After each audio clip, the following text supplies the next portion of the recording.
Hai, bertemu kembali dengan saya Ibu Esther dalam pembelajaran kita hari ini, yaitu materi kelas 11 bab 1 bagian 2. Berikut ini adalah topik bahasan yang akan kita pelajari pada hari ini. Sebagai ideologi negara, Pancasila itu mempunyai dan mengandung nilai-nilai. Itu nilai dasar, nilai instrumental, dan juga nilai praksis. Nilai dasar sendiri merupakan nilai yang bersifat abstrak dan tetap yang terlepas dari perubahan waktu. Yang kedua adalah nilai instrumental. Nilai instrumental sendiri merupakan penjabaran dari nilai dasar untuk kurun waktu dan kondisi tertentu. Yang terakhir adalah nilai praksis. Kalau nilai praksis ini adalah nilai yang terdapat dalam kenyataan sehari-hari, berupa bagaimana warga negara melaksanakan nilai-nilai Pancasila. Berkaitan dengan nilai dasar Pancasila yang tadi kita bahas, nilai dasar Pancasila ini yang pertama nilai ketuhanan yang Maha Esa, nilai kemanusiaan yang adil dan beradab,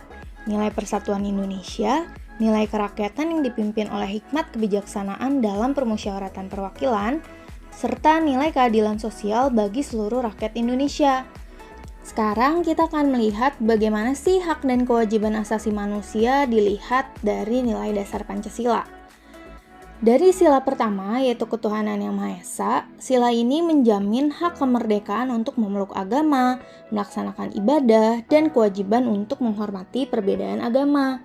Jadi, menurut sila ini, tidak boleh ada diskriminasi dan intimidasi terhadap kegiatan keagamaan yang dilakukan oleh agama manapun. Kalaupun ada kesalahpahaman ataupun penyimpangan, sebaiknya diselesaikan secara kekeluargaan. Nilai sila kedua, yaitu kemanusiaan yang adil dan beradab, memberikan atau menempatkan hak setiap warga negara pada kedudukan yang sama dalam hukum, serta memiliki kewajiban dan hak-hak yang sama untuk mendapat jaminan dan perlindungan hukum. Nilai sila persatuan Indonesia mengamanatkan adanya unsur pemersatu di antara warga negara dengan semangat gotong royong, saling membantu, saling menghormati, rela berkorban, dan menempatkan kepentingan bangsa dan negara di atas kepentingan pribadi atau golongan. Nilai kerakyatan yang dipimpin oleh hikmat kebijaksanaan dalam permusyawaratan perwakilan dicerminkan dalam kehidupan pemerintahan, bernegara, dan masyarakat yang demokratis. Setiap warga negara memiliki hak untuk berpartisipasi di bidang pemerintahan, karena yang namanya demokrasi itu merupakan sebuah pemerintahan yang dari, oleh, dan untuk rakyat. Nilai keadilan sosial bagi seluruh rakyat Indonesia mengakui hak milik perorangan dan dilindungi pemanfaatannya oleh negara serta memberi kesempatan sebesar-besarnya pada masyarakat. Nilai ini menegaskan bahwa ada hak-hak yang harus diterima oleh tiap warga negara, berupa keadilan dalam pendidikan, kesempatan mengembangkan diri, kebebasan berpendapat, dan hal-hal lainnya yang berkaitan dengan hak-hak dasar manusia. Bagian kedua adalah mengenai hak dan kewajiban asasi manusia dalam nilai instrumental Pancasila. Nah, perwujudan nilai instrumental umumnya berbentuk peraturan, mulai dari Undang-Undang Dasar sampai ke peraturan daerah. Berikut ini beberapa nilai instrumental terkait dengan hak dan kewajiban asasi manusia. Sebenarnya ada lebih banyak dari ini, kalian bisa membacanya dalam buku pegangan kalian. Bagian ketiga adalah mengenai hak dan kewajiban asasi manusia dalam nilai praksis Pancasila. Nah, nilai praksis sendiri kan nilai yang terdapat dalam kehidupan kita sehari-hari nih, berupa bagaimana sih kita sebagai warga negara melaksanakan nilai-nilai Pancasila. Nah, nilai praksis ini dapat terwujud apabila seluruh warga negara menunjukkan sikap positif dalam kehidupan sehari-hari. Di sini kita akan coba melihat beberapa nilai positif yang dapat dilakukan terkait dengan sila-sila Pancasila. Yang pertama adalah sila ketuhanan yang Maha Esa.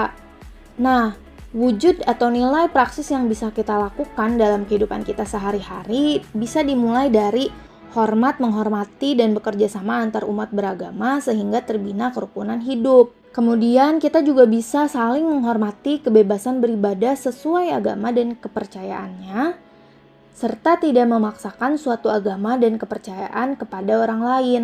Berikutnya adalah nilai praksis terkait sila kemanusiaan yang adil dan beradab. Sila ini dapat diwujudkan dengan mengakui dan memperlakukan manusia sesuai dengan harkat dan martabatnya sebagai makhluk Tuhan, karena pada dasarnya kita diciptakan oleh Tuhan itu sama.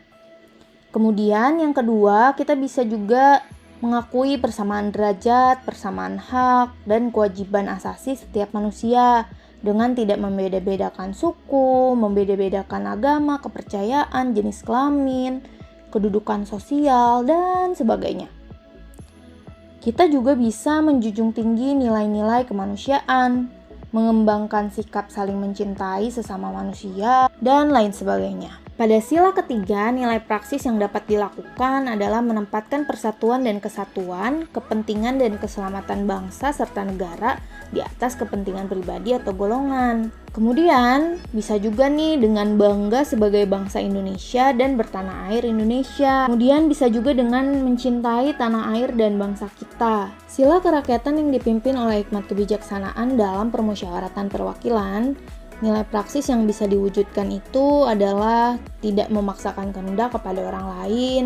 Kemudian kita harus bisa nih mengutamakan musyawarah dalam mengambil keputusan. Harus juga bisa menghormati dan menjunjung tinggi setiap keputusan yang dicapai dari hasil musyawarah. Dan kita juga harus memberikan kepercayaan kepada wakil-wakil rakyat yang telah kita percayai untuk melaksanakan permusyawaratan dalam mengambil keputusan-keputusan bagi bangsa ini. Yang terakhir adalah nilai praksis terkait sila keadilan sosial bagi seluruh rakyat Indonesia.